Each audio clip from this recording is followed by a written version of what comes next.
All right, we got UFC 287 coming up this Saturday down in Miami, Florida. We have the fourth fight between Israel Adesanya and Alex Pereira. They had two fights previously in kickboxing, and now this is their second fight in MMA. Three things that I think you should be paying attention to in this fight that could play a role in determining who wins this fight. The first thing to me is the size difference. We saw in the last fight how big Alex was.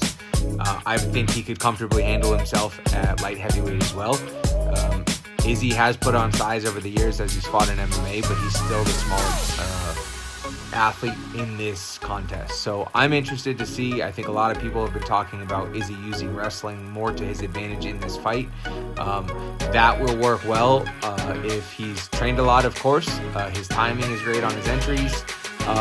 But it also can be difficult as a smaller fighter to take down the bigger fighter, especially if Alex has been training his takedown defense. That's something that we have to pay attention to. If Izzy is forcing the wrestling, or if he's having a hard time getting in off the first shot and Alex defends it, we know that's going to drain Izzy's gas tank, and it's going to make everything a lot more taxing, a lot more difficult through the fight. So the size difference is definitely something to pay attention to in this fourth fight between these two, especially when we talk about the change of game plan with Izzy possibly including more wrestling in there.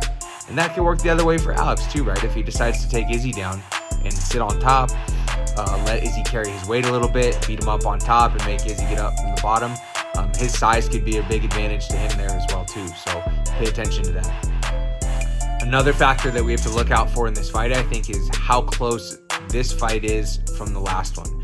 I think the last one was last fall, maybe last November. That's not that long ago. We're looking at like 6 months ago. When you're at that level of the game where these guys are, it's hard to make a ton of massive improvements in your game in a short amount of time. It may be true that Alex can make bigger changes because he's had less time in MMA. But for someone like Izzy, it might be a little bit more difficult to make drastic changes in his game and in his style to overcome in this fight. Not that he necessarily needs to, because we saw in the last fight he was comfortably winning that fight until he wasn't. So the time in between these two fights, particularly not a large amount of time, I think can play a role in if we see either of these guys any different in their game plans or not. The third thing that we want to pay attention to here is the fact that Alex has won all three fights, but in two of them he stopped Israel. And we saw in the last fight with Kamaru Usman and Leon Edwards, right? Leon knocked out Kamaru last time after Usman was, he was well on his way to a victory in that fight. Some people said that it changed Usman's approach in the second fight. Maybe he was a little bit more gun shy, maybe he was a little bit more tentative. I don't maybe think that was necessarily the reason behind it, but we have seen it in other fights before when someone wins by knockout. Facing them in a rematch, something is in the back of your head and that person owns a little bit of space in your mind. Now, whether they choose to use that positively or negatively is up to them. I personally think Izzy is a very mentally strong fighter. I think he's been through adversity before. He's lost plenty of times. He's fought boxing, kickboxing, MMA, Muay Thai.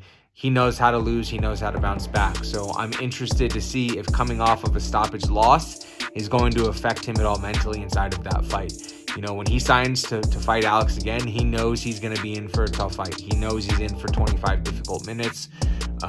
We will see how that, if it does at all, if it affects Izzy in this upcoming fight. So tune in on Saturday.